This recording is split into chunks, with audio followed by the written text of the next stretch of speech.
उमर साहब के स्टेटमेंट्स आ रही और इससे दिख रहा है कि नेशनल कॉन्फ्रेंस और कांग्रेस के जो दरमियान जो कोलिशन है सब कुछ ठीक ठाक नहीं है, नंबर एक। और दूसरा जो जूनियर और सीनियर की जो लड़ाई है, हम बहुत पहले कह चुके हैं कि जम्मू कश्मीर में कांग्रेस नेशनल कॉन्फ्रेंस के बी टीम की तरह काम कर रही और नेशनल कॉन्फ्रेंस ने कभी कांग्रेस को पिच पे खेलने की इजाजत नहीं दी है और आज भी वो इनके साथ यही सलूक कर रही है। और एक सेल्फ रेस्पेक्ट होता है एक पॉलिटिकल पार्टी का, और मुझे नहीं लगता है कि कांग्रेस के पास वो सेल्फ रेस्पेक्ट है। जिस तरह से इग्नोर पे इग्नोर नेशनल कॉन्फ्रेंस हर एक फैसले में कांग्रेस को कर रहे हैं और कांग्रेस की मजबूरी है कि बी टीम बन के करना है, क्योंकि कांग्रेस पूरे देश में ही सहारे किसी के लाठी के सहारे चलते हैं, क्योंकि हालत बहुत ज्यादा खराब है। इंडी ब्लॉक देखिए वो भी बिखर चुका है, टूट चुका है, कहीं दिख नहीं रहा।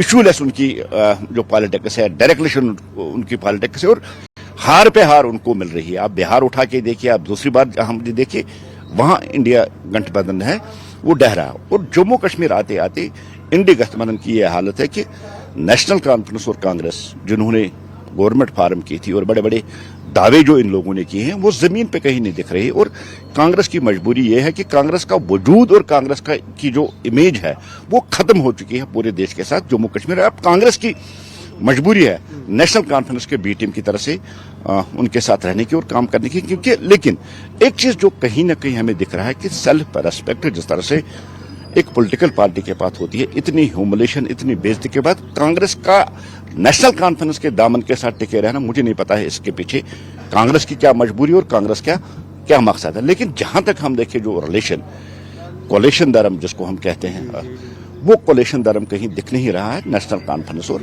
कांग्रेस के दरमियान। अब कांग्रेस के पास 6 मेंबर्स है, नेशनल कॉन्फ्रेंस के पास मेजॉरिटी है। मुझे लगता है कि नेशनल कॉन्फ्रेंस जिस तरह से कांग्रेस को इग्नोर कर रही है, जिस तरह से कांग्रेस को फैसलों से दूर रख रही है, खासकर जो पब्लिक इंटरेस्टेड फैसले होते हैं वो नेशनल कॉन्फ्रेंस भी ले नहीं पा रही और यहाँ जो है कांग्रेस भी कुछ नहीं कर पाई। लेकिन एक अंडरस्टैंडिंग कहीं ना कहीं दिख रही है कि जो फारूक अब्दुल्ला और उमर साहब के जो स्टेटमेंट्स है उनमें तजाद जो दिख रहा है। एक चीज ये है कि फारूक साहब कांग्रेस के करीब रहना चाहते हैं लेकिन उमर साहब कांग्रेस के साथ दूरी बनाए रखे। दो चीजें हैं, इससे सीधा मतलब है कि नेशनल कॉन्फ्रेंस के जो चीफ है फारूक साहब और जो हमारे चीफ मिनिस्टर साहब है उनके दरमियान भी अंडरस्टैंडिंग कोई ठीक ठाक नहीं है। दूसरा जो है सबसे बड़ा जो मुद्दा इसमें है, जो सबसे बड़ी बात है कि नेशनल कॉन्फ्रेंस और कांग्रेस के दरमियान सब कुछ ठीक ठाक नहीं है, इसलिए कांग्रेस को इग्नोर किया जा रहा है, इसलिए कांग्रेस को डिसरेस्पेक्ट किया जाए, इसलिए कांग्रेस को फैसलों से दूर रखा जा रहा है। बहुत शुक्रिया। न्यूज़ 18 के लिए उम खान के साथ श्रीनगर से मैं सरोज कफील। अब मैं ये नहीं कह सकता कि वो एनडीए का हिस्सा बने या क्या करें, वो तो लोग देखेंगे, वो लोग फैसला करेंगे उसका। मैं ये कहता हूं कि ऐसी बातें करने से अगर स्टेटहुड हासिल होता है, आप इंडिया ब्लॉक को क्रिटिसाइज करके इंश्योर करते हैं कि जम्मू कश्मीर में आप स्टेटहुड ला सकते हैं या आपको इसकी गारंटी है या आपको इसका प्रॉमिस है कहीं पे, तो you are welcome to criticise. सरकार जिसका हम हिस्सा नहीं है उनके प्रॉमिसेस की नॉन डिलीवरेंस की वजह से हम अगर शिकार बनना शुरू हो जाए तो कांग्रेस पार्टी शायद इसको गंभीरता से सोचना पड़ेगा कि किस तरीके से हम इन शिकायतों से अपने आप को बचाएं। किस तरह बचा सकते हैं? चलेंगे आपको लोकसभा, जहां पर कंगना रनौत क्या कुछ कह रही है, सुनते हैं। भी है उनमें जो वोटिंग फटीक है, बार बार उन्हें जागरूक करना, बार बार कई जगहों से जहां वो काम करते हैं वहां से उनको ट्रैवल करके अपने नेटिव प्लेसेस पे आना और बार बार मार्केटिंग करके, it is exhausting for the whole ecosystem. तो मैं ये प्रपोज करना चाहती हूँ कि 1 नेशन 1 इलेक्शन को लाया जाए और ये जो भी हमें जिस तरह की जो असुविधा होती है हर महीने 2 महीने में इलेक्शंस की, उससे जो है हम बच सकते हैं। जय हिंद। धन्यवाद जी। माननीय सदस्य मियां अल्ताफ अहमद जी।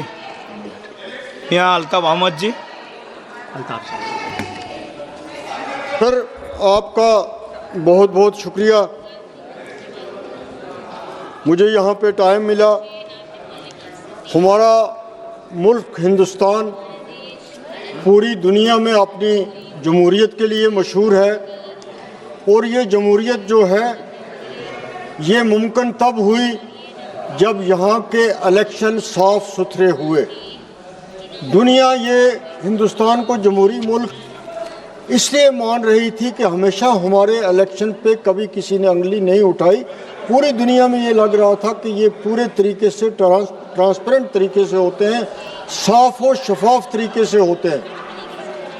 लेकिन अब हमारे इलेक्शन जो हैं वो शक के घेरे में हैं और जो सवालात उठ रहे हैं पिछले एक साल से इलेक्शन कमीशन का और हुकूमत का फ़र्ज़ बनता है कि ऐसे जो भी डाउट्स हैं उनको क्लियर करे, और क्लियर इसलिए करे कि इस मुल्क की जो जमहूरियत की इमेज है वो बची रहे।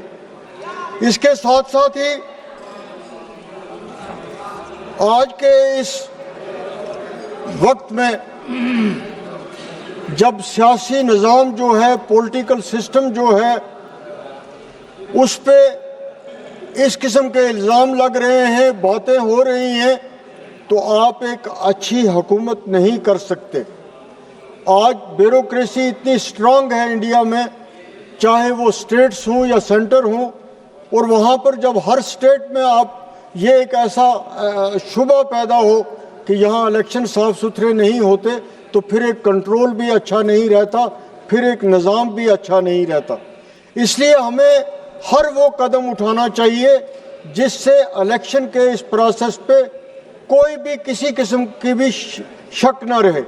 चाहे उसमें जो चीफ इलेक्शन कमिश्नर की नुमाइंदगी, उसकी नॉमिनेशन है, उसको जो बनाया जाता है, उस प्रोसेस को भी जितना साफ सुथरा रखना है, जितनी जो अपोजिशन ने यहाँ पे तजवीज़ें दी हैं उनको आपको उस बारे में गौर करना चाहिए।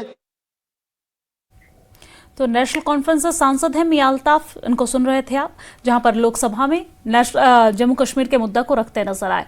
चलिए अब आगे बढ़ते हैं। श्रीनगर पुलिस ने नशा तस्करों के खिलाफ बड़ा एक्शन लिया है और पुलिस ने कुख्यात ड्रग तस्कर फयाज अहमद भट्ट की प्रॉपर्टी को अटैच किया है, जिसमें 2 करोड़ की 1 कनाल जमीन के साथ 3 रिहायशी घर को भी अटैच किया गया है। पुलिस ने NDPS के तहत मामला दर्ज कर आगे की कार्रवाई शुरू कर दी है। तो श्रीनगर से ये जानकारी साझा कर रहे हैं, जहां पर पुलिस प्रशासन की तरफ से बड़ी कार्रवाई की गई है। पुलिस ने नशा तस्करों के खिलाफ बड़ा एक्शन लिया है। पुलिस ने कुख्यात ड्रग तस्कर फयाज अहमद भट्ट की प्रॉपर्टी को अटैच किया है, जिसमें 2 करोड़ की 1 कनाल जमीन के साथ 3 रिहायशी घर को भी अटैच किया गया है और पुलिस ने NDPS के तहत मामला दर्ज कर आगे की कार्रवाई शुरू कर दी है। तो ये बड़ी कार्रवाई देखने को मिली है, जहां पर फयाज अहमद भट्ट की प्रॉपर्टी अटैच की गई है और ये कार्रवाई की गई है। तो कुख्यात ड्रग तस्कर की संपत्ति कुर्क की गई। और चलिए अभी